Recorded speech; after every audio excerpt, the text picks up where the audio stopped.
ఆది మధ్య అంత్యంబులు లేని పరిపూర్ణ బ్రహ్మమందున ఆదియందున లేకనే తోచి గురు రూపంబున అవతరించిన శ్రీ దక్షిణామూర్తియే నమః.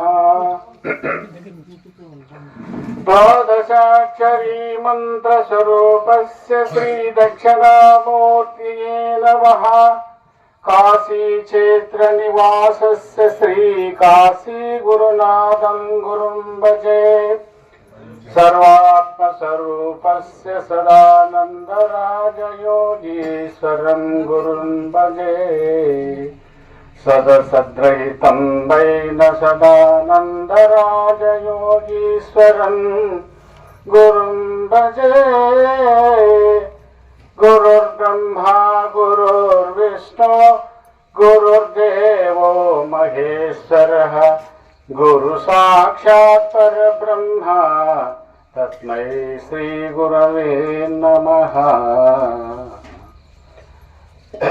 వ్యాపకమై ఉన్నటువంటి గురు స్వరూపానికి గురువందనము చేస్తూ గురువాక్యమును ప్రసరిస్తున్నారు గురుగారు. ఒకే ఒక కందార్థం చెప్తాను. ఆ కందార్థాన్ని పలు కోణంలో విశ్లేషణాత్మకంగా వివరించడం అనేది జరుగుతుంది. తెలుపు మృదుత్వము మధురము గల వస్తువు చక్కెరనచు కనుగొనరాదా. తెలివి శరీర జగంబులు గల వస్తువు బిందువనచు కనుగొనరాదా. నే తెలిపితే విని నమ్మరాదా. నే తెలిపితే విని నమ్మరాదా. తెలివి చే బయలుండ తెలిసి ఈ తెలివిని తెలివి చేతనే పట్టి తీసి వెయ్యరా పోని కనుగొనరాదా. నే తెలిపితే విని నమ్మరాదా. ఈ కర్ణాటకంలో కృష్ణ ప్రభుల వారి యొక్క లోగుడు అర్థాన్ని అందుకోవాలంటే చాలా దూరం ప్రయాణం చేసి ఉంటే తప్ప సాంఖ్యము, తారకము, అమనస్కము వీటన్నిటిని కూడా క్షుణ్ణంగా శరీరంలో అణువణువు శోధించుకుంటూ తానైనటువంటి స్థితిని పొంది లేనరిక స్థితిని పొంది తర్వాత పూర్ణబోధ అందుకున్నటువంటి వారికే వారి యొక్క గూఢార్థములను తెలియబడతారు. ఒక నాటంలో ఏమన్నారంటే ఎవరెరుగుదురో ఎమ్మ ఇందులోని గూఢార్థములు అన్నారు.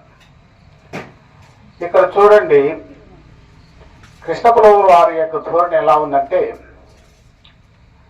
తెలియబడినటువంటి విషయాన్ని అతి రహస్యం అంటారు.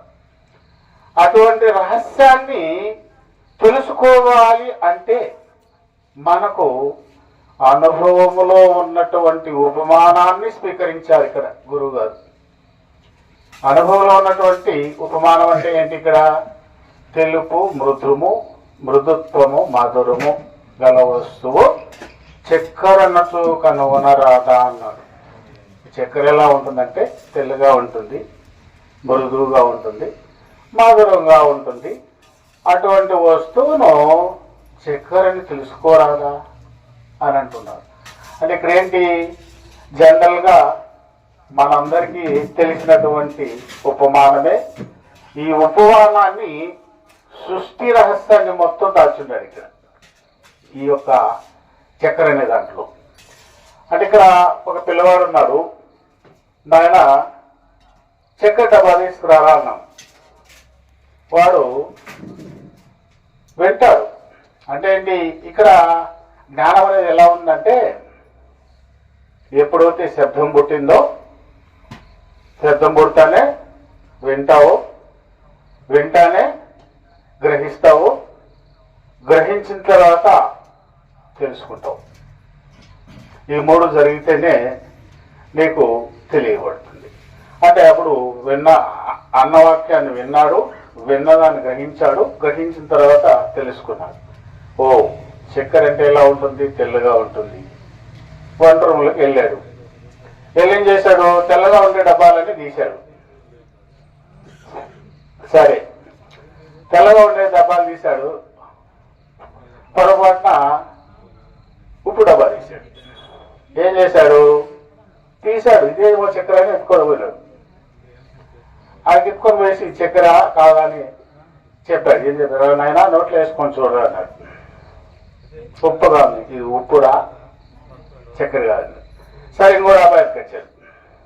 ఎత్తుకొచ్చిన తర్వాత నోట్లో వేసుకొని చూశాడు. ఇది ఎలా ఉందన్నాడు, తీగా ఉందన్నాడు. మరి తీగా ఉంది, మృదువుగా ఉంది. ఉప్పు ఎలా ఉంది, తెల్లగా ఉంది, అది కూడా మృదువుగానే ఉంది. రుచికి మాత్రం ఎలా ఉంది, ఉప్పుగా ఉంది. అయితే ఇక్కడైతే మనం ఈ వస్తువులకే అందరూ గుర్తుపట్టేశాం. ఈ వస్తువు గుర్తుపట్టనటువంటి వాళ్ళు ఎవరైనా ఉన్నారా? ఎవరు లేరు. మరి అదే విధంగా ఇక్కడ తెలుపుకు సత్వగుణము, తీపి, ఒగరు, పులుపు ఉన్నాయి కదా, ఇవి వేసామంటే రజోగుణం, తమోగుణం, ఈ 3 గుణాలు కూడా ఇందులోంచే వస్తాయి 3 గుణాలు కలిసినప్పుడు. అంటే ఇక్కడ ఏంటంటే ఈ 3 గుణాలలో నీవు బంధించబడి ఉన్నావు.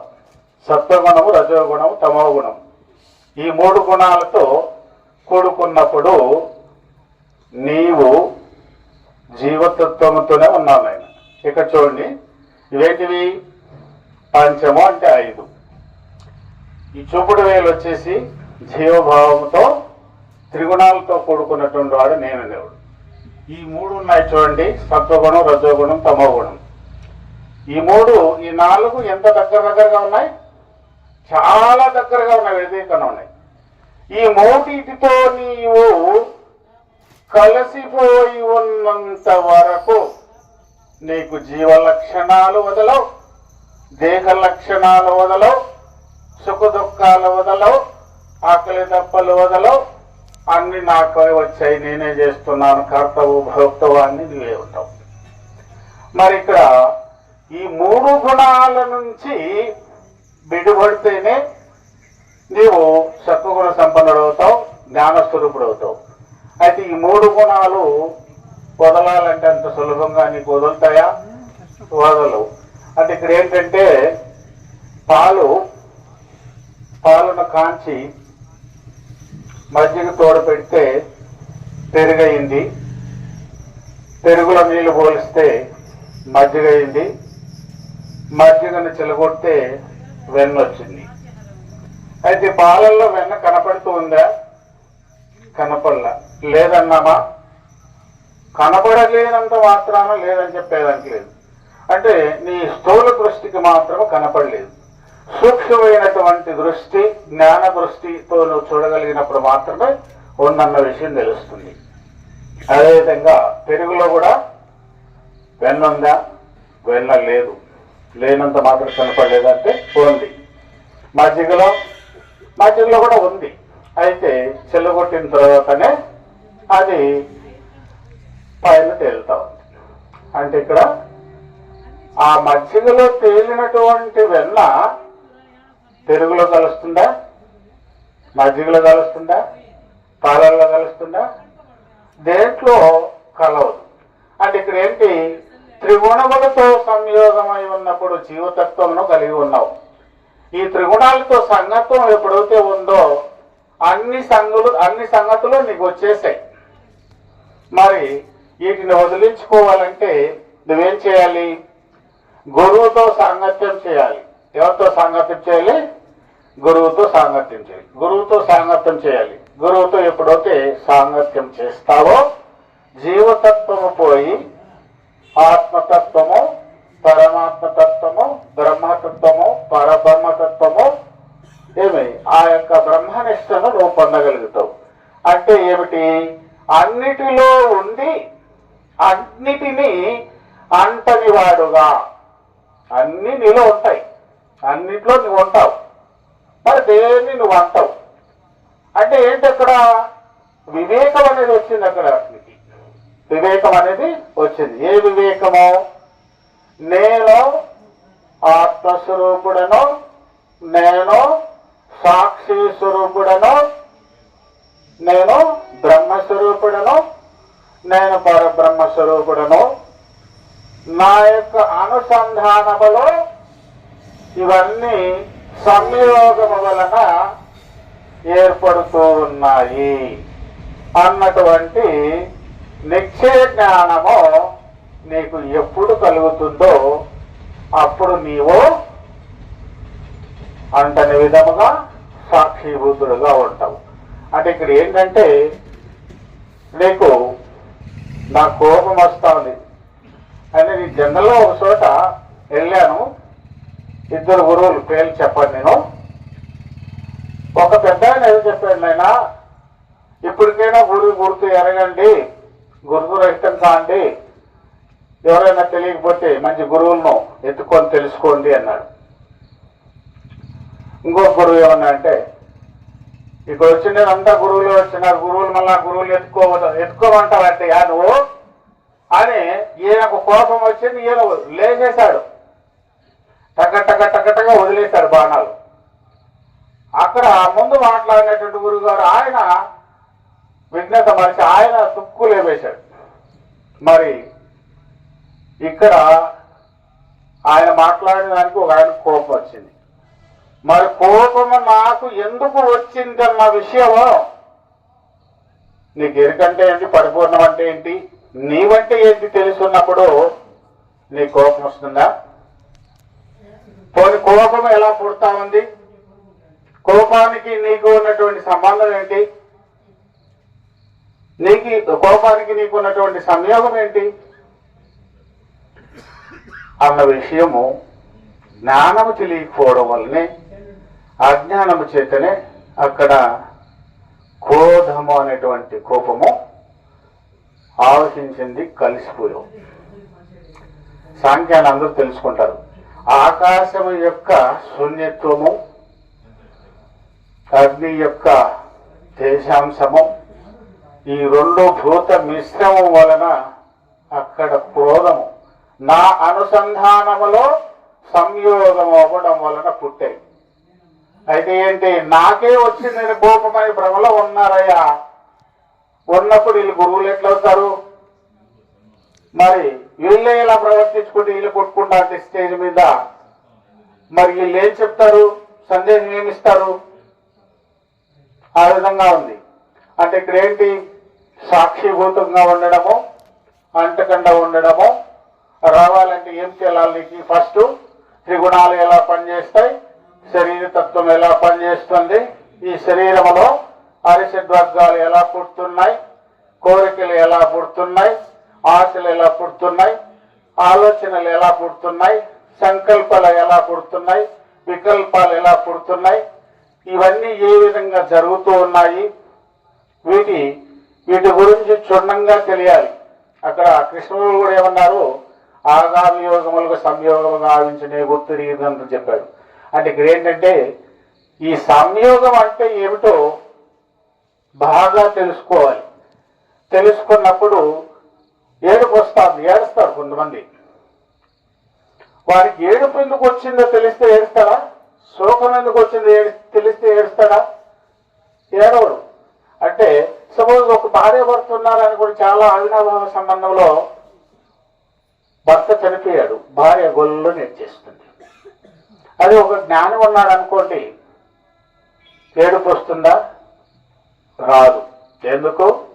ఇది ఎలా వచ్చింది, ఏ విధంగా పరిణామం చెందింది, కర్మ క్రియ ఎంతవరకు నిందో అంతవరకు ఆగింది, తర్వాత వెళ్ళింది అన్నటువంటి శరీరము నశించేది, ఆత్మ నశించినది అన్నటువంటి బంధాన్ని తెలిసినటువంటి వాడు వేడువుడు.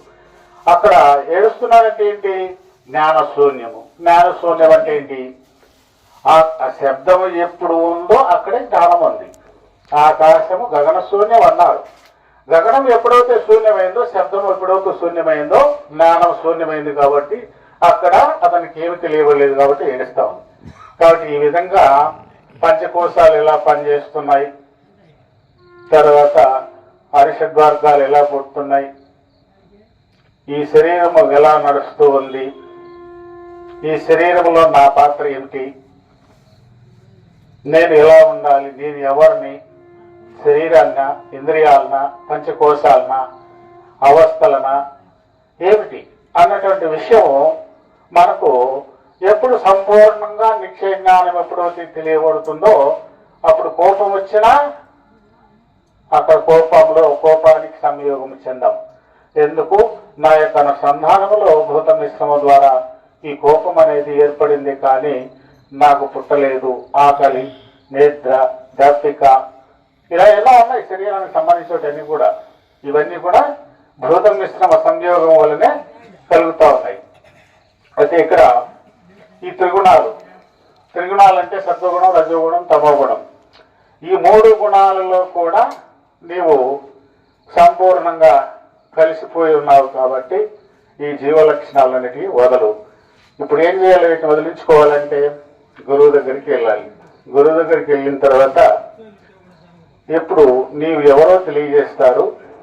తెలిపి, నాయన నీకు అన్నిటికీ విలక్షణంగా ఉన్నావు, సర్వగతంగా ఉన్నావు, ఏమి నీ అనుసంధానములు అన్ని పుడుతూ ఉన్నాయి, వస్తున్నాయి, పోతూ ఉన్నాయి. కాబట్టి నువ్వు దేనికి కూడా సంగత్వానికి లోను కావద్దు. కర్మ సంగత్వానికి లోను కాకుండా, దేన్ని అంటకుండా, అన్నిట్లో ఉంటూ అంతటి విధానాన్ని నువ్వు సాధన రూపంలో ఎప్పుడైతే నడుస్తావో, సాధన అంటే ఇదే.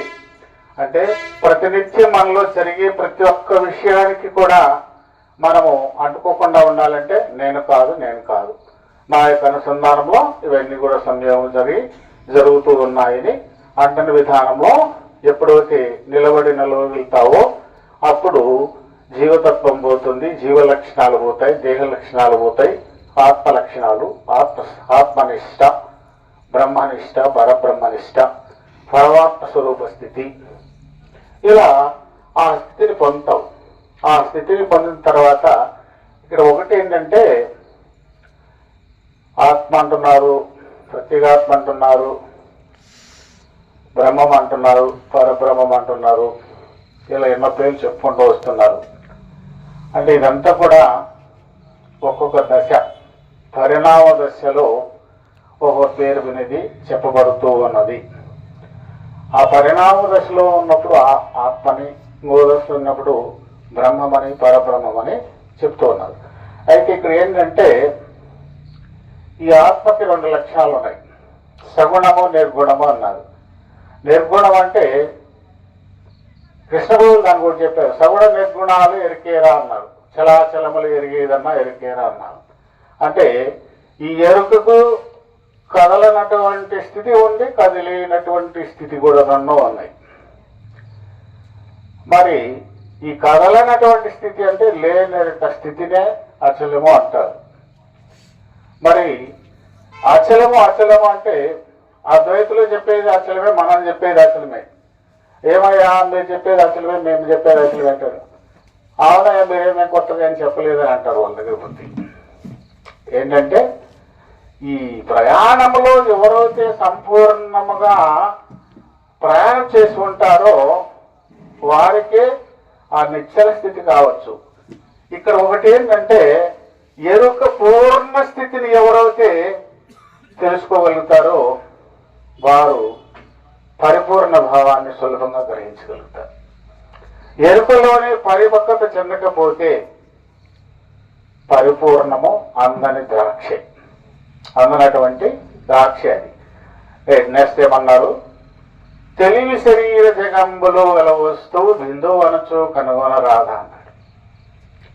తెలివి, శరీరము, జగము అన్నాడు. అంటే ఈ 3 కూడా ఎక్కడి నుంచి వచ్చాయనేది ఆలోచన చేస్తే మనకు ఒక బిందువు నుంచే వచ్చింది. మూలం అనేది ఒక బిందువు. అంటే ఇక్కడ ఏంటంటే బ్రహ్మణో రవ్యక్త మహతో మహదంగారో మహదంకారో పంచతన్మాతృ పంచమహాభూతాన్ని అఖిలం జగత్ అన్నారు. అంటే ఇదేంటంటే ఈ యొక్క పరిపూర్ణంలో కళతోచిన విధముగా లేకనే ఒక స్వయం ప్రకాశ బిందువు వచ్చింది. ఆ స్వయం ప్రకాశ బిందువే మాయావరణంలో పడినప్పుడు అది రక్త బిందువుగా మారింది. ఆ రక్త బిందువు ఈ శుక్ర రెండు కలిసే గాలికి అది ఒక మిశ్రమ బిందువు అయింది. ఈ మూడు మిశ్ర బిందువుల యొక్క సంయోగం వలన చిత్ బిందువు అనేది ఒక త్రికోణం మధ్యలో చేరింది. ఈ విధంగా ఈ పరిణామం అనేది జరుగుతూ వచ్చే గాలికి ఈ చీకటినంతా చీల్చుకుంటూ ఈ ప్రకాశ బిందువు ముందుకు ప్రకాశిస్తూ వ్యావర్తనము చెందుతూ పరిణామము చెందుతూ ఏమి బ్రహ్మము అవ్యక్తము ఇలా పరిణామం చెందుతూ వచ్చే కాలికి తెలివైంది, శరీరమైంది, జగత్ అయింది, అన్ని అయింది నాయన. మరి అయితే ఈ బిందువు మూలం ఎక్కడ ఉంది అని పరిశీలించినప్పుడు ఆ మూలము ఎప్పుడు తెలియబడుతుందో, మూలము లేదని గురువాక్యము చేత గురువు యొక్క సమక్షములో ఎప్పుడు తెలియబడుతుందో అది అప్పుడు నివృత్తి అనేది జరుగుతుంది. అయితే శరీరం అనేది కూడా బిందువు ద్వారానే వస్తుంది, జగత్ అనేది బిందువు ద్వారానే వస్తుంది, తెలివి అనేది కూడా ఒక బిందువే. ఇక్కడ ఒకటి ఏంటంటే మన నేత్రం అనేది కూడా ఒక బిందువే, స్వయం ప్రకాశ బిందువు.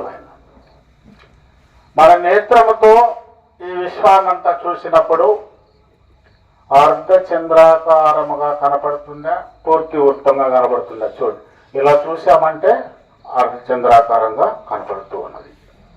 అంటే ఇక్కడ ఏంటంటే ఈ బిందువు ఈ ప్రకాశం అనేది వ్యావర్తనము చెందినప్పుడు ఆకాశం వరకు ఇది చూస్తూ ఉంది, ఆకాశం అనేటువంటి ఆవరణం వరకు చూస్తూ ఉంది. అంటే ఏంటి, శరీరం అనేది లోపల చూస్తుంది, శరీరం అనేటువంటి బయట చూస్తుంది, ఆకాశం వరకు చూస్తుంది.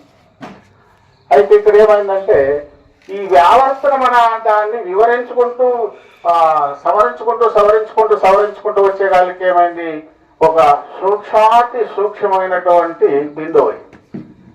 ఆ బిందువు సూక్ష్మమైనటువంటి బిందువు అయినప్పుడు ఆ బిందువు ఉన్నదా లేదా అనే దానికి తీర్మానానికి వచ్చినప్పుడు ఒక తెల్లనటి గోడ మీద ఒక బిందువు పెట్టి ఒక 2-5 అడుగులు వెనక్కి వచ్చి చూస్తే ఆ తెల్లని గోడ మీద ఒక బిందువు కనపడుతుంది. 10 అడుగులు వెనక్కి వెళ్తే కనపడుతుంది, 15 అడుగులు వెనక్కి వెళ్తే కనపడుతుంది, 20 అడుగులు వెనక్కి పోతే ఇలా దూరం పోయే గాలికి ఏమవుతుంది నాయన, ఆ బిందువు కనపడదు. ఎప్పుడు సూది మనం ఊపే అంత దూరమునికి వెళ్ళినప్పుడు ఆ బిందువు అనేది కనపడదు. అంటే ఇక్కడ ఏంటి, పరిపూర్ణం అంటే ఏం చెప్పారు, సూది మనకు మోపనంత స్థావు కూడా లేకుండా ఆ యొక్క పరవహిలే ఉన్నది, పరిపూర్ణమే ఉన్నది అన్నటువంటి ఉపనిషత్ వాక్యాలు గురువాక్యాలు కూడా చెప్తూ ఉన్నాయి. కాబట్టి ఆ స్థానానికి పోయేగాలికి అంతటా పరిపూర్ణమే ఉంది. సూది మన మోపేంత స్థానం వరకు నీ దృష్టి పోతే అంటే ఇక్కడ ఊర్ధముఖముగా ఇక్కడ ఏంటంటే 5 శరీరాలు ఉన్నాయి, పంచభూతములు అన్నారు, భూమి, జలము, అగ్ని, వాయువు, ఆకాశము, ఆత్మ. మరి ఈ ఊర్ధముఖంగా వెళ్ళేగలికి ఏమవుతుంది, ఈ ఊర్ధముల అధశాఖం అనేది శబ్దోత్తం అంటారు కదా, పొంగ సూక్ష్మాతి సూక్ష్మమైనప్పుడు ఈ మూలం లేని ఎరుకను కొట్టేయచ్చు. ఇక్కడ ఏంటంటే అరణో అర్యాన్ మహతో అన్నారు. నాయన నువ్వు తప్పించుకోవాలంటే 2 మార్గాలు. అణువు కంటే చాలా సూక్ష్మాతి సూక్ష్మమైనటువంటి సూక్ష్మంగా మారితే ఈ ఇనప గొలుసులు కావచ్చు, బంగారు గొలుసులు కావచ్చు, వీటిలో వచ్చి దూరం చేయొచ్చు. లేదా నీ యొక్క వ్యాపక స్థితి ఈ శరీరంలో వరకే వ్యాపించి ఉన్నంత వరకు జీవతత్వంతో కూడుకున్నటువంటి చైతన్యం శరీరాన్ని అవతల బ్రహ్మాండం వరకు వ్యాపించగలిగినప్పుడు అక్షర పురుషుడు, అనంత విశ్వపరిధి వరకు వ్యాపించగలిగిన వ్యాపకం చెందినప్పుడు నీవు పురుషోత్తముడు. మరి అనంత విశ్వం అవల ఉన్నటువంటి ఆవరణ అవ్వల కూడా నీవు వ్యాపకం చెందావంటే నువ్వు లేకపోతావు. అంటే ఈ 2 విధాల్లో ఇక్కడ ఏంటంటే కంటికి లోపల చూసినా బయట చూసినా అంతా ఎరుకే కనిపిస్తా ఉంది. పరిపూర్ణము కానీ బయలు కానీ ఏమి కనపడలా. మరి నీ దృష్టికి అంతా ఎరుకే ఎందుకు కనపడతా ఉంది ఒక ప్రశ్న నువ్వు వేసుకుంటే, నాకెందుకు పరిపూర్ణము కనపడలా, ఎరుకే కనపడతా ఉంది అనే ప్రశ్న వేసుకుంటే, ఇక్కడ నీకు ప్రశ్న వేసుకున్నప్పుడు జవాబు వెతకాలి. ఎందుకు వెతకాలి?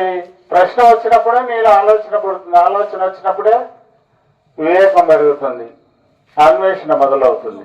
మొదలైనప్పుడు మాత్రమే నీకు ప్రశ్నకు సమాధానం అనేది నీకు అందించబడుతుంది. కాబట్టి ఇక్కడ ఒకటి ఏంటంటే, ఈ ఎరుకకు ఒక పరిధి అనేది ఉంది నాయన. ఆవరణం అనేటువంటి పరిధి వరకే లోపలే ఈ యొక్క ఎరుక ఎరుగుతుంది, తెలుసుకుంటుంది, గుర్తిస్తుంది. ఆవరణము దాటితే ఈ ఎరుక గుర్తించలేదు, తెలుసుకోలేదు. అందువల్ల దీనికి బెస్ట్ ఎగ్జాంపుల్ ఏంటంటే, నీకు పరిపూర్ణం ఎందుకు కనపడలేదానికి, ఒక తెల్లని పేపర్ మీద ఒక నల్లటి చుక్క పెట్టావనుకోండి, ఆ చుక్కకు వెనకాల ఏముందో నువ్వు చెప్పగలుగుతావు. తెల్లని పేపరు చుట్టూ ఏముందో చెప్పగలుగుతావు. ఎందుకు? బిందువు అనేది చిన్నది కాబట్టి నీకు దాని చుట్టూ ఏముండాలి, పక్కన ఏముండాలి చెప్పగలుగుతావు. ఇక్కడ కూడా ఈ అనంత విశ్వం అనేది ఒక బిందువు బయల్లో. బిందువు అయినప్పుడు అంతటా ఆ బయలే ఉంది, కానీ ఆ బయల్లో ఒక బిందువుగా కనిపిస్తాను. ఆ బిందువు కూడా లేదని నిరూపణకి తీసుకొని రావాలంటే ఏం చేయాలి? ఈ యొక్క గురువాక్యాలు ఏముంటాయి, పుట్టనది చావనది, రాకడ పోకడ లేనిది, సకల దేశాల యందు సర్వకాలాల యందు సమస్తమైన వస్తువుల యందు మొదలు కొనలేక చలించక సార్వకాలము ఒక్క రీతిగా స్వతసిద్ధమై ఏదైతే ఉందో అది బయలు అన్నారు, పరిపూర్ణము అన్నారు. అయితే ఎప్పుడైతే ఈ సూది మోపనంత స్థానం వరకు నీ యొక్క దృష్టి పోతూ వచ్చిందనుకో, ఆ సూది మోపే స్థానం కాడికి అంటే ఆవరణ దాటుతానే శూన్యం అవుతుంది. అంటే అక్కడ ఏమైంది? నెరక అయింది. ఆ నెరక అయిందంటే ఏమైంది? శూన్యం అంటున్నావంటే శూన్యాన్ని కూడా నువ్వు గుర్తిస్తూ ఉన్నావు, నీవున్నావు. మరి నువ్వు ఉంటే మళ్ళీ నువ్వు వస్తావు. మరి నేను తీసేయాలంటే ఏం చేయాలి? అక్కడ అప్పుడు సిద్ధాంత వాక్యాలు చెప్పి, నాయన పరిపూర్ణంలో దీనికి మూలము లేదురా అని ఎప్పుడైతే చెప్తారో, అప్పుడు లేదన్నటువంటి విషయం నీకు దృఢమైనప్పుడే లేనిది లేకుండా పోతుంది. ఇది ఒక విధానం. తర్వాత ఈ నేత్రంలోనే విశ్వడు, తైశ్వడు, ప్రాజ్ఞుడు, ప్రత్యేగాత్మ జీవతనములు 8, ఈశ్వరతనములు 8. విరాట్ పురుషుడు, హిరణ్య గర్భుడు, అవాక్యుడు, మూల ప్రకృతి. అంటే ఇది ఈ విశ్వవ్యాపకమై ఉంది కాబట్టి, మొత్తం వ్యాపకమైంది కాబట్టి ఎరికే కనిపిస్తూ ఉంది. ఈ అవస్థలను విరమించేటప్పుడు వచ్చినప్పుడు విశ్వడు విరమించేటప్పుడు సమష్టిలో బ్రహ్మాండంలో హిరణ్య గర్భుడులు లయమవుతాడు. తర్వాత విశ్వడు తైశ్వడు. ఈ పిండాండంలో తైశ్వడు స్థితి విరమించుకునే గాలికి ఏ స్థితిలో లయమవుతారంటే, అక్కడ విరాట్ పురుషుడి నుంచి హిరణ్య గర్భుడిలోకి లయమవుతాడు. పిండాండంలో వచ్చేసి విశ్వడు, తైశ్వడు, ప్రాజ్ఞుడు. ఈ విశ్వడు, తైశ్వడు ఇద్దరు కూడా ప్రాజ్ఞుల్లోకి లయమైనప్పుడు బ్రహ్మాండంలో ఏమవుతుంది? విరాట్ పురుషుడు, హిరణ్య గర్భుడు, అవాకృతుడిలో లయమవుతారు. ఈ పిండాండంలో ఉన్నటువంటి సమిష్టిలో విశ్వడు, తైశ్వడు, ప్రాజ్ఞుడు ప్రత్యేగాత్మలో లయమైపోతారు. ప్రత్యేగాత్మలో లయమైనప్పుడు బ్రహ్మాండంలో విరాట్ పురుషుడు, హిరణ్య గర్భుడు, అవాకృతుడు, వీళ్ళ ముగ్గురు కూడా పరమాత్మలోకి వెళ్ళిపోతారు. పరమాత్మలోకి వెళ్ళిపోయినప్పుడు స్వయం ప్రకాశ బిందువు అయింది. ఆ స్వయం ప్రకాశ బిందువు ఎక్కడి వరకు? ఆవరణ వరకే ఆ ప్రకాశం. ఆవరణ దాటుకుంటూ వచ్చే కాలకి బిందువు సూక్ష్మం అయిపోతుంది. పోను పోను పోను పోను పోను సుదిమోపన సందు లేక వచ్చే గాలికి ప్రకాశము శూన్యము. అంటే ఏమిటి? లేనెరుక స్థితి. ఆ లేనెరుక స్థితిలో నీవు ఉంటే కదలనటువంటి స్థితి అది, నీ స్థితి అది నిర్గుణ స్థితి.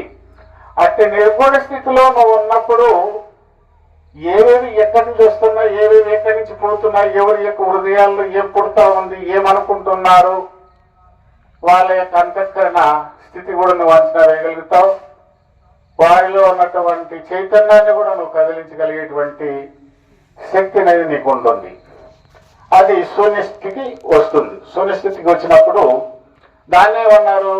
నిర్దేహము అన్నారు. దేహము, దేహి, నిర్దేహము అన్నారు. అంటే ఇక్కడ ఏంటంటే దేహం అంటే మనకు శరీరం కనపడతా ఉంది కాబట్టి ఓకే దేహం అని చెప్పచ్చు. దేహి అంటే ఈ దేహం కదులుతా ఉంది కాబట్టి అందులో సూక్ష్మం ఉంది కాబట్టి దేహి అనే దాన్ని కూడా కొద్దిగా పట్టుకోవచ్చు.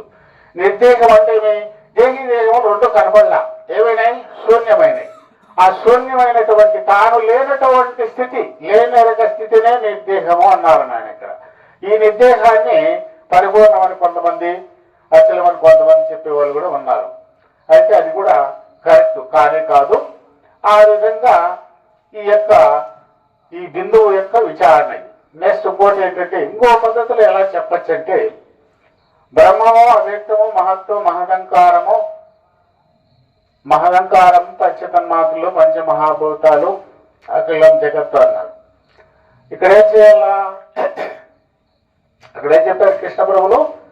తెలుపు మృదుత్వము మధురము గల వస్తువు చక్కెరనచో కనుగొనరాగా, కనుగొన్నట్లు తెలివి శరీర జగంబులు గల వస్తువు బిందు అనచో కనుగొనరాగా, నే తెలిపితే విని నమ్మరాదా, నే తెలిపితే విని నమ్మరాదా, తెలివి చేయబయలుండ తెలిసి ఈ తెలివిని తెలివి చేతనే తీసివేయరా పోని అన్నారు.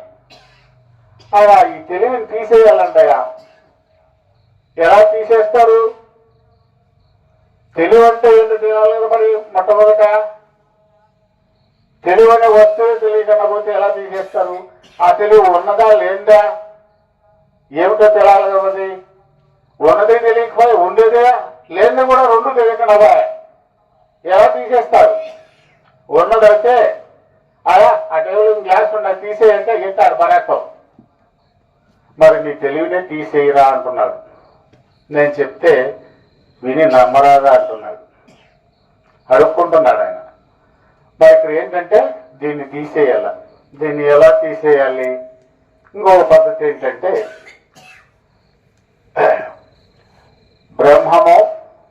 బ్రహ్మము పైన ఉన్నటువంటిది పరవహేలు. బ్రహ్మం తర్వాత అవ్యక్తం ఉంది కదా, అవ్యక్తానికి బ్రహ్మలో మధ్యలో ఉన్నదండి అవ్యక్తాకాశము, అవ్యక్తానికి మహత్తుకు మధ్యలో ఉన్నది మహత్తాకాశము, మహత్తుకు మహదంకారానికి మధ్యలో ఉన్నది మహదంకాకాశము, మహదంకారానికి పంచతన్మాత్రలకు మధ్యలో ఉన్నది తన్మాత్రాకాశము, తన్మాత్రలకు పంచభూతాలకు మధ్యలో ఉన్నది భూతాకాశము. ఈ విధంగా ఆకాశాన్ని డివైడ్ చేసుకున్నాము. ఎందుకంటే అవగాహనకు రావాలి కాబట్టి ఒక్కొక్క దాన్ని విడిపించుకుంటూ రావాలి. విడిపించుకుంటూ వచ్చినప్పుడే మనకు అవగాహన అనేది వస్తుంది. మనము ఈ భూమి పైన ప్రతి ఒక్క వస్తువును గమనిస్తూనే ఉన్నాం. ఒక వస్తువు 2 రోజులు ఉంటుంది, 3 రోజులు ఉంటుంది, 4 రోజులు ఉంటుంది. కొన్ని వస్తువు 10 రోజులు ఉంటుంది, కొన్ని వస్తువు 1 రోజులు ఉంటుంది. ఆ విధంగా ఈ భూమి మీద కనపడే వస్తువులన్నీ కూడా ఒకప్పుడు లేకుండా పోతాయి. అంటే ఏంటి? ఈ భూమి పైన ఉండే పంచభూతాలు ఉన్నాయి. ఈ పంచభూతాలు కూడా ఒక ప్రళయకాలం వచ్చినప్పుడు ఏమవుతాయి? అవి కూడా లేకుండా పోతాయి. అంటే మీ ఊర్ధముఖంగా పొంగ పొంగ పొంగ ఏమవుతాయి, ఈ పంచభూతాలు కూడా లేనటువంటి ఒక ఖాళీ ప్రదేశము, ఆ ఖాళీ ప్రదేశాన్ని భూతాకాశము అన్నారు నాయన. అంటే ఈ భూమి మీద ఏమీ లేకుండా ఖాళీ అయిపోయిన తర్వాత అది బయలు అనొచ్చా? బయలు అనొచ్చా? బయలు అనరాదు. ఎందుకు? ఈ భూతాకాశములో పంచతన్మాత్రలు మళ్ళీ వచ్చేదానికి అవకాశం ఉన్నాయి. ఎలా వస్తాయంటే, ఈ భూతాకాశంలో ఉండబడినటువంటి మాయాశక్తి అక్కడ ఉన్నటువంటి బీజంలో ఉన్నటువంటి వాసన కానీ కారణాన్ని కానీ పట్టుకొని కార్యరూపం దాల్చినప్పుడు మళ్ళీ పంచభూతాలు వచ్చేస్తాయి. కాబట్టి ఆ భూతాకాశాన్ని కూడా బయలు అనడానికి వీలు కాదు. తర్వాత భూతాకాశం పైన ఏమున్నాయి? తన్మాత్రలు ఉన్నాయి. తన్మాత్రలు కూడా లేవు అనుకున్నాం, లేకుండా చేసుకున్నాం అనుకోండి. తన్మాత్రలు కూడా లేకుండా పోయినప్పుడు దాన్ని బయలు అన్నామా? బయలు కాదు. ఎందుకు? తన్మాత్రలు వచ్చేదానికి తన్మాత్ర ఆకాశంలో బీజం ఉంది. ఆ బీజం ఉంది కాబట్టి మళ్ళీ ఏమవుతుంది, అక్కడ ఉన్నటువంటి మాయాశక్తి ఆ తన్మాత్రాకాశంలో ఉన్నటువంటి వాసనను కానీ కారణాన్ని కానీ వాసన కానీ పట్టుకొని కార్యరూపం దాల్చినప్పుడు పంచతన్మాత్రలు వస్తాయి. పంచతన్మాత్రల నుండి పంచభూతాలు వస్తాయి, దేహం వస్తాయి, మళ్ళా జీవుడు అయిపోతావు. నెక్స్ట్ తన్మాత్ర ఆకాశం పైన ఏముంది? మహదంకారము. ఎట్లా పట్టుబట్టి అహంకారం కూడా లేకుండా చేసుకున్నావు అనుకో. అహంకారం కూడా లేకుండా చేసుకున్నావు అంటే ఏంటి? ఇంకా జీవులు ఏం కనపడవు, చెట్లు ఏం కనపడవు, ఏమీ లేకుండా అంతా ఖాళీ అయిపోయింది కదా. ఖాళీ అయిపోయిన తర్వాత దాన్ని బయలన్నామా? బయలనరాదు. ఎందుకు? ఆ మహదాకాశములో అహంకారము పుట్టేదానికి బీజం ఉందని ఆయన. ఆ బీజం ఏ రూపంలో ఉంది? వాసన రూపంలో, కారణ రూపంలో ఉంది. కాబట్టి అక్కడ ఉన్నటువంటి మాయాశక్తి ఆ వాసన గాని కారణాన్ని గాని పట్టుకొని కార్యరూపం దాల్చినప్పుడు మహదంకారం వచ్చేస్తుంది. మహదంకారం వచ్చేస్తే పంచతన్మాత్రలు వస్తాయి. పంచతన్మాత్రలు వస్తే పంచభూతాలు వస్తాయి. పంచభూతాలు వస్తే శరీరాలు వస్తాయి, జీవుడు అయిపోతావు. తిరిగి ఈ చక్రంలో నువ్వు తిరుగుతూ ఉంటావు. నెక్స్ట్ ఆ మహదంకారం పైన మహదాకాశం. మహదాకార పైన ఏముంది? మహత్తు. ఈ చైతన్యము, ఈ మహత్తు కూడా ఏమీ లేదని సాధించుకున్నావు. దేని ద్వారా? సాధన ద్వారా సాధించుకున్నావు. అయితే ఇంకేమి లేదు ఇక్కడ. మహత్తు అనే శక్తి కూడా లేకుండా పోయింది, ఏమీ లేకుండా పోయింది. కాబట్టి అప్పుడు బయలు అన్నామా? బయలు కాదు. ఎందుకు? ఏమీ లేక ఖాళీ అయిందాన్ని బయలు అన్నామంటే ఖాళీగా కనిపిస్తా ఉంది నీకు. అందులో బీజం ఉంది. ఎక్కడ ఉంది? మహత్తాకాశంలో మహత్తును పుట్టించేటువంటి బీజం ఉంది. ఏ రూపంలో ఉంది? వాసన రూపంలో, కారణ రూపంలో ఉంది. కాబట్టి అక్కడ ఉన్నటువంటి మాయాశక్తి ఈ వాసన గాని కారణాన్ని గాని పట్టుకొని కార్యరూపంలోకి దాల్చినప్పుడు మహత్తు నుండి మహదంకారం, మహదంకారం నుండి పంచతన్మాత్రలు, పంచతన్మాత్రల నుండి పంచమహాభూతాలు, జీవులు, శరీరము, జగత్తు అంత అయిపోయి జీవుడైపోతావు. కాబట్టి అక్కడ వరకు పోయినా కానీ మళ్ళీ నీకు రాకడ అనేది ఉంది. మహత్తాకాశం. మహత్తాకాశం పైన ఏముంది? అవ్యక్తము. అవ్యక్తం అంటే ఏంటి? ఏమీ లేదు, మొత్తం అంతా కూడా అవ్యక్తం అయిపోయింది. ఏమి భూమి పైన ఏం చెట్లు కానీ, గాళ్ళు కానీ, చక్రాలు కానీ, నక్షత్రాలు కానీ, సూర్యుడు కానీ, చంద్రుడు ఏం లేదు, అవ్యక్తం అయిపోయింది. ఏమీ లేదు కాబట్టి దాన్ని బయలన్నామా? బయలు అనేదానికి అవకాశం లేదు. ఎందుకో? ఈ అవ్యక్తాకాశములో అవ్యక్తాన్ని రప్పించేటువంటి వాసన గాని కారణ గాని అక్కడ ఉంది.